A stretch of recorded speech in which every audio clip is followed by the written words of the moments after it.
પહેલા સ્ટેપમાં શું કર્યું? પ્રીત, જો આ ક્વેશ્ચન તો લખ્યું એ બરાબર છે ને? પહેલા સ્ટેપમાં શું કર્યું? પહેલે તો એ નોટ બીજાના આવી. હા વીર, કોની નોટ હતી? કેમ? હા તો પ્રીત પહેલા સ્ટેપ કયા? પહેલા સ્ટેપમાં શું કર્યું તું? અરે બોલ નહીં. આમાં કઈ ક્રોસ મલ્ટીપ્લાય જેવું કર્યું હે ને તો થોડું ઈઝી બને ઇક્વેશન. આયરો આ ફ્રેક્શનમાં જોઈને એટલે જરાક આપણને હાર્ડ લાગે. તો 2 નું x સાથે મલ્ટીપ્લાય 2x આવશે, 3 નું y સાથે 3y આવે, ડિવાઈડ બાય અહીંયા કેટલા આવે? 6. આ 3 ને 2 નું મલ્ટીપ્લાય 6 અને આ 13/6. પછી આ 6 આપણે આની સાથે મલ્ટીપ્લાય કરીએ ને તો એ કટ થઈ જાય. જો આ 6 અહીંયા મલ્ટીપ્લાય કરું, મેં તમને આયરવા સ્ટેપ લખીને બતાવી દેમ. આ 13/6 અને આયરવા 6. આ 6 આપણે ઉપર મલ્ટીપ્લાય કર્યો છે તો આ 6 ને 6 કટ થઈ જાય.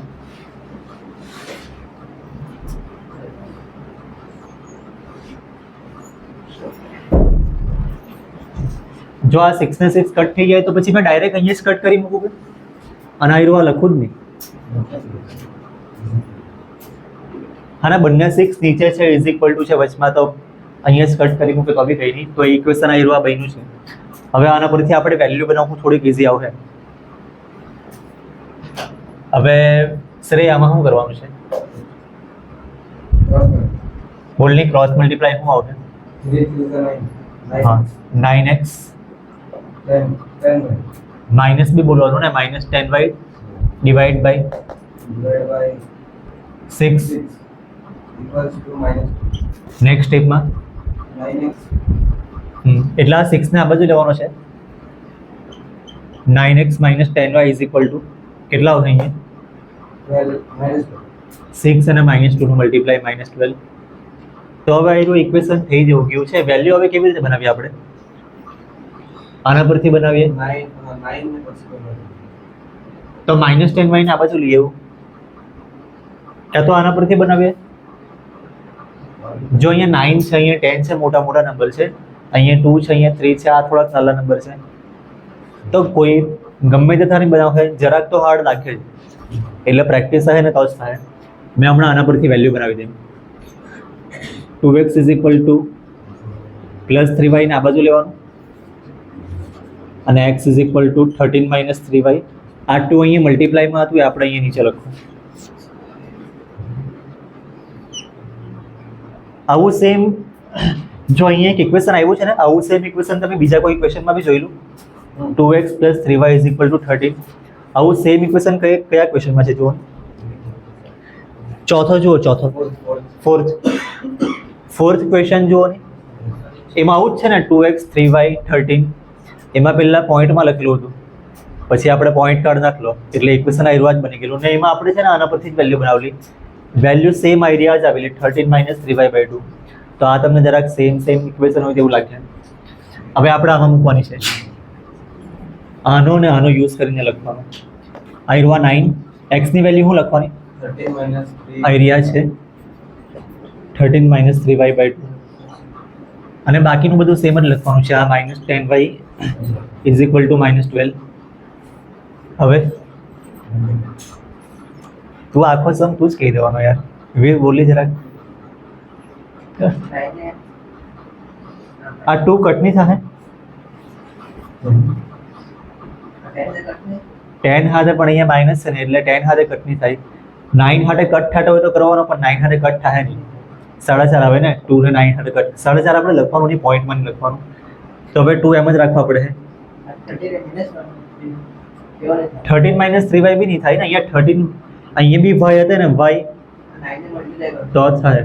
એટલે આ 9 નું અંદર મલ્ટીપ્લાય કેટલો આવે? 13 9 = 117. પછી અહીંયા 9 3 = 27y. જો આ ડિવાઈડ બાય નું સિમ્બોલ છે ને, એરો આ લાઈન તમે આખી કરજો. અમુક લોકો અડધે ઉડી જ કરે તો પછી ભૂલ આવશે એમાં. અને એરવા આ તો એમ જ લખવાનું છે ને -10y. હવે નેક્સ્ટ સ્ટેપમાં શું કરવાનું તમને કંઈ ખબર પડે, અહીંયા 2 છે ને અહીંયા ડિવાઈડ બાય 1 છે, તો પાછો ક્રોસ મલ્ટીપ્લાય કરવું. તો 1 નું મલ્ટીપ્લાય આની સાથે 117 માઇનસ 27 બાય આયરુઆ માઇનસ એમ જ 10 નું મલ્ટીપ્લાય આની સાથે એટલે 20 બાય અને ડિવાઈડ બાય આ 2 ને 1 નું મલ્ટીપ્લાય 2 આવશે ઇઝ ઇક્વલ ટુ આ તો સેમ નંબર જ લખવાનો છે. હવે પાછો 2 આપણે આ બાજુ લઈ લેવું. એકવાર અહીંયા 6 આ બાજુ લીધો, અહીંયા પાછો 2 આ બાજુ લેવાનો અને અહીંયા બીજું કંઈ સિમ્પ્લિફાય થાય વાય વાળી જો બે ટર્મ છે -27y -20y. જો આવું કોઈ હોય ને તો એનું સબટ્રેક્શન કે એડિશન સિમ્પ્લિફિકેશન થઈ શકે. તમે લોકો આમાં સિમ્પ્લિફાય કરવાની ટ્રાય કરે 13 - 3y 10y એવું કંઈ લખે. અહીંયા y નહીં મળે ને, અહીંયા y છે તો આનું કંઈ થાય જ નહીં. જો બંને જગ્યાએ અહીંયા y છે અહીંયા y છે તો આ બંનેનું થઈ જાય. તો આવ્યું આ 117 હમણાં એમ જ લખું મેં અને -27 -20 રીત કેટલું આવશે અહીંયા -27 -20 દ્વિમ કેટલા આ બેનું -27y -20y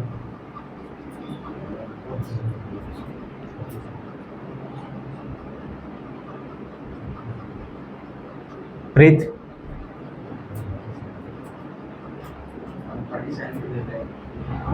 ના એ 47 કે એટલે તારે બોલવાનું એવું થોડી. પ્રીત પ્રીત એડિશન કરવાનું એટલું તો ખબર પડે ને. તો કેટલું આવે એડિશન 27 ને 20 નું એડિશન 47 એટલે આવ્યું આ -47y છે. 2 ને આપણે આ બાજુ લખી દઉં કેટલા આવે 2 ને આ બાજુ લખી તો -12 ને 2 નું મલ્ટીપ્લાય. આના પરથી y ની વેલ્યુ ફાઇન્ડ કરવાની. કેવી રીતના કરીએ? જો y વાળી કેટલી ટર્મ છે એક જ ને અને એનો માઇનસમાં છે આપણે એને પ્લસમાં બનાવી દઈએ. પ્લસમાં બનાવી દઈએ તો થોડુંક ઇઝી લાગશે. તો -47y ને અહીંયા ઇઝ ઇક્વલ ટુ છે આપણે આ સાઈડ લખવું તો +47y. આ 117 તો એની જગ્યા પર જ છે અને આ -24 ને આ બાજુ લખવું તો +24. હવે શું આવે આ બેનું એડિશન 117 + 24 બંને કોન્સ્ટન્ટ નંબર જ છે તો એડિશન થઈ જશે. કેટલું આવે તમે કરી જુઓ. બાકીના એક જણ બોલે એટલે એવું નહીં મળે કે બાકીના બી થોડુંક વિચારો. કેટલું આવે વીર? ઠીક છે આ 141 આનું 141 આ તો સેમ જ છે ને 47y. નેક્સ્ટ સ્ટેપમાં શું કરવાનું 47 ના બાજુ. જો આ નેક્સ્ટ સ્ટેપમાં શું કરવાનું એવું બધું તમને ક્યાંથી ખબર પડે? આ તમને 7th સ્ટાન્ડર્ડથી આવે. 7th સ્ટાન્ડર્ડમાં ચેપ્ટર આવે સિમ્પલ ઇક્વેશન, પછી 8th સ્ટાન્ડર્ડમાં ચેપ્ટર આવે linear equation in one variable. 8th સ્ટાન્ડર્ડમાં તમને આયરુઆ સોલ્વ કરતા શીખાવે. આયરુઆ બી સોલ્વ કરતા શીખાવે. પછી એમાં બીજું બી કંઈક આવે કે 2x + 3 = 9 હોય તો આને સોલ્વ કરો. તો તમે 4 વર્ષ કે અને 7th standard 8th standard 9th standard તમે 3 વર્ષ પ્રેક્ટિસ કરો ને પછી તમને આયરુઆ ખબર પડે. પણ તમને ઓછી ખબર પડે એનો મતલબ તમારે જેટલા બી ક્વેશ્ચન આપે ને સ્કૂલમાં આપે કે ટ્યુશનમાં આપે કે ટેસ્ટ હોય તો ગમે તે હોય તમારે જાતે કરવાની ટ્રાય કરવાની. મેં બી આયરુઆ સવાલ કરતાં પહેલાં જાતે કરવાનો ટાઈમ આપ્યો ને તમે ટ્રાય કરો ને તો જ પછી ભૂલ ખબર પડે. હવે આયરુઆ 141 ડિવાઈડ 47 કરો. ડાયરેક્ટ 47 ઇન્ટુ કેટલા કરવા પડે? 47 મલ્ટીપ્લાય 2 કરે તો નહીં આવે ને. 47 મલ્ટીપ્લાય 3 કરી જુઓ. તમે નોટબુકમાં કરી જુઓ ને. 47 મલ્ટીપ્લાય 3 જેવું કદાચ લાગે ને તમને. કેમ કે સમજી લો આયરુઆ 47 એટલે 50 સમજી લો ને આ 150 સમજી લો. 50 ના નજીકનો નંબર છે ને આયરુઆ અને આ 150 ના નજીકનો નંબર છે. તો આનું 3 થી મલ્ટીપ્લાય કરે તો આવે કદાચ સાબિત 3 થી આવવું જોઈએ. 3 થી નહીં આવે તો 3 ના નજીકનો નંબર આવતો હોય પણ આયરુઆ 3 થી આવી જતું છે એક્ઝેક્ટલી. y = 3. હવે શું કરવાનું? x ની વેલ્યુ x = કેટલા આવે 13 - 3y એટલે y ના બદલે 3 મૂક્યું છે અને આના પરથી તમારે એરો મારવાનો છે. એરો મારે તો ખબર પડશે. સેમ આમાં જ વાયના બદલે ખાલી 3 મળ્યું છે. આમાં શું આવે હવે 13 - 9/2 કેટલું આવે આનું 4/2 એટલે આયરું આ 2. તો x = 2. તમે ક્વેશ્ચન 4 નો આન્સર જુઓ ને. ક્વેશ્ચન 4 નો આન્સર ચેક કરો ને આયરો આન્સર ચેક કરો. સેમ જ છે ને? સેમ છે, જોઈ લેની. યસ,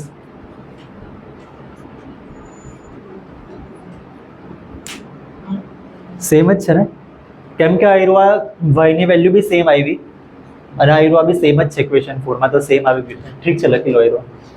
જોઈ લો લાસ્ટ 6થો સવાલ જોઈ લો. આમાં શું કરીએ તમને કઈ ખબર પડી?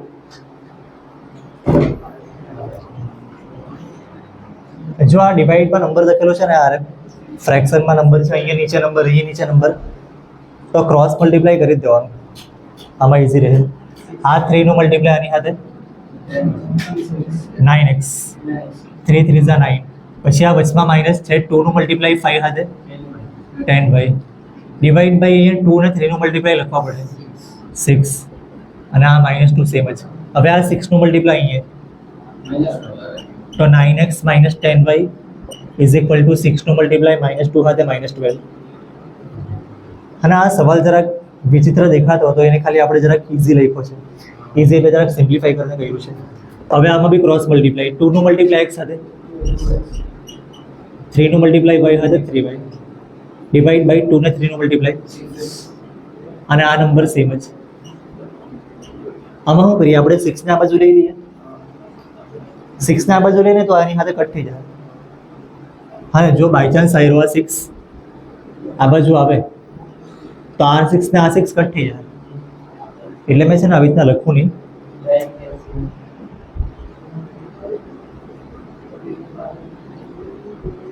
મેં ડાયરેક્ટ અહીંયા આવું કરી દે. આ 6 ને આ 6 કટ તો બચું આયરું. જે ઉપરનું બચું એ લખ્યું છે. હવે વેલ્યુ કેવી રીતના બનાવીએ? આના પરથી બનાવીએ કે આના પરથી બનાવીએ? આ માઇનસ વાળા પરથી બનાવો. હા ને, તો 9x = ક્યાં તો અહીંથી બનાવીએ તો સારું પડે મને એવું લાગે. કેમ કે અહીંયા છે ને 9x ની વેલ્યુ બનાવો, પણ અહીંયા 9 છે. 9 બહુ મોટો નંબર છે. 9 મોટો નંબર છે તો જરાક વાર લાગશે, એટલે આના પરથી નહીં બનાવો મેં. આમાં ભલે જરાક માઇનસ વાળું થાય, પણ 2 નંબર નાનું છે ને. આ +3y આ બાજુ આવે તો -3y. 2x = આયરું તો લખેલું જ હતું ને ઉપર. હવે આ 2 ને કાઢી નાખવાનું અહીંથી અને અહીંયા નીચે મૂકવાનું. તો x ની વેલ્યુ આવી છે. હવે આ એરિયા x ની વેલ્યુ આપણે આમાં, જો આ 9x સેમ જ લખ્યું છે અને આયરું નીચે લખતા છે 9m જ. x ના બદલે હું મૂકવાનું આયરું?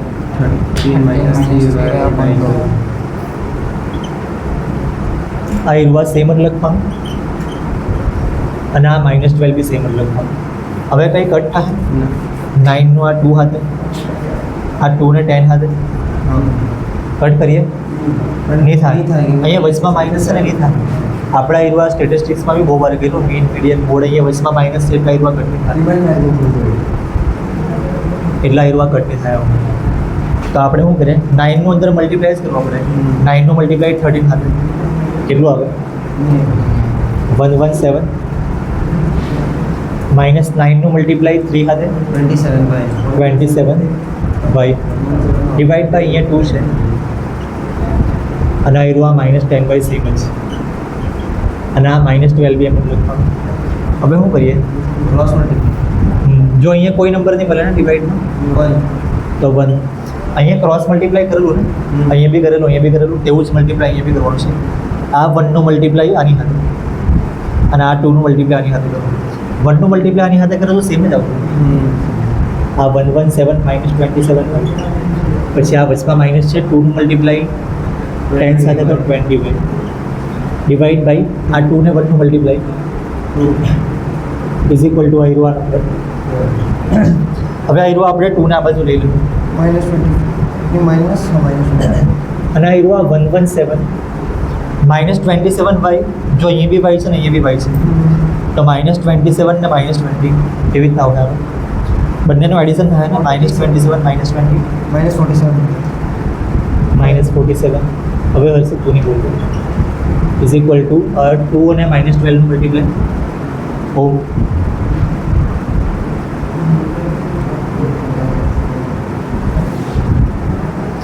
2 અને -12 મલ્ટીપ્લાય 12 ટુ તો ખબર છે ને, 12 ટુ કેટલા આવે? 24 આવશે ને, અહીંયા માઇનસ, કેમ કે માઇનસમાં છે, એક નંબર માઇનસમાં છે. હવે વાયની વેલ્યુ કેવી રીતના આવે? જો આ -47y છે, ટાઇલ્સ પર બી લખાય એવું છે.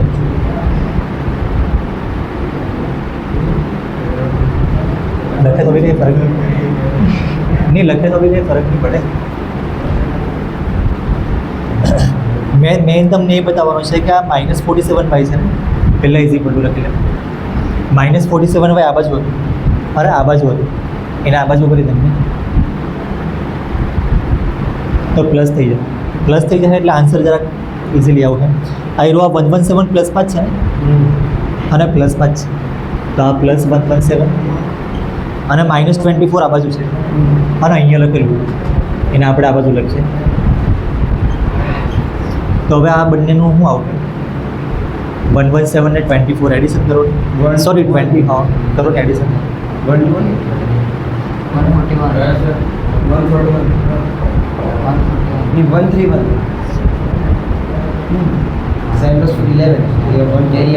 141 આવો. હવે આપણે વાયની વેલ્યુ ફાઇન્ડ કરવી છે ને, તો 141, અહીંયા 47 હતું અને અહીંયા 47 હતું, અહીં લખવાનું હતું, પણ આપણે આ બાજુ ડિવાઈડ કરી. હવે આ બે નંબરનું ડિવાઈડ, જો 47 હવે કટ બી થાય ને, 47નું તો કોઈ બી ટેબલમાં નહીં આવે, તો 47 ઇન્ટુ કેટલા કરીએ? 1 2 કે 3, 47 ઇન્ટુ 3 કરાયું આવી જાય. 47 મલ્ટીપ્લાય 3, 7 3 ઝા 21 અને પછી 3 4 ઝા 12 પ્લસ 2 14. તો આ 141 છે જ. તો 3 ખાતે મલ્ટીપ્લાય કરવા પડે, એનો મતલબ 3 ઇઝ ઇક્વલ ટુ y. વાયની વેલ્યુ 3 આવી છે, બસ વાયની વેલ્યુ આવી એટલે આપણે આમાં મૂકવું. એટલે આમાં મૂકવું, તમે આ ગમે તેવી રીતના લખી લેજો, જરાક નીચે લખજો. હા ના, આયરું આ નીચે લખવાનું છે, આયરું આના નીચે લખવાનું, ખબર ને, આયરું આના પરથી આવ્યું છે. અને પછી આના નીચે x ઇક્વલ ટુ 13 - 3y હતું, 3y બદલે શું લખવાનું આવ્યું? Divide by 2. તો આ રહ્યું 13 - 9/2 કેટલું આવે? 4/2 એટલે 2 લખી લો. આ તો રફ છે, લખી લો. તમારો ટાઈમ જરાક વધારે છે પણ